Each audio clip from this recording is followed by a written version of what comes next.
In today's video, I'm going to teach you how to set up Proton Mail on iPad. Before we begin, it's important to understand one key detail.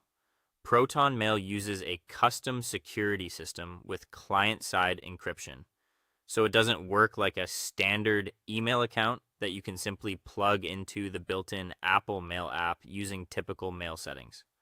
On iPad, the secure and supported way to use Proton Mail is through the official Proton Mail app.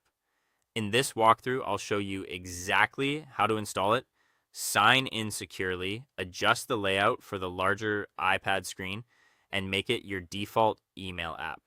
Start by unlocking your iPad and opening the App Store. Tap the search bar at the top and type in Proton Mail.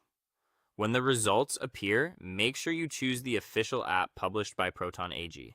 That part matters because you always want to confirm you're downloading the verified app and not something similar looking. Tap Get or the download cloud icon if you've installed it before, and wait for the app to finish installing. Once the app is installed, open Proton Mail from your home screen. On the sign-in screen, enter your Proton Mail username or email address, then type in your password and tap Sign In. If your account uses multi-factor authentication, you'll also be asked to enter the 6-digit code from your authenticator app.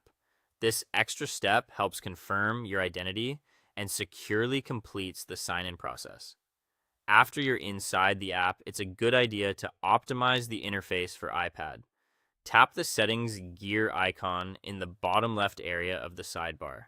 From there, go to Account Settings and select your active account.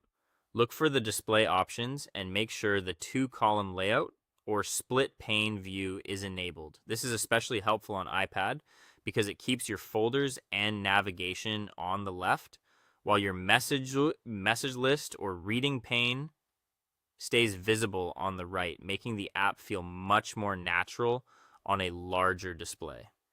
If you want extra privacy on your device, stay in the settings area and scroll down to the security section.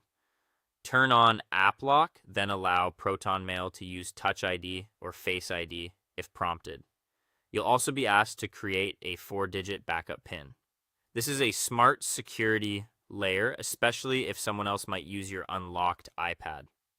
Finally, if you want email links to open directly in Proton Mail instead of Apple Mail, exit the app and open your iPad's main settings app. Scroll down through the list of installed apps and tap Proton Mail. Then tap Default Email App and select Proton Mail. Once that checkmark appears, your iPad will use Proton Mail whenever you tap an email link in Safari or other apps.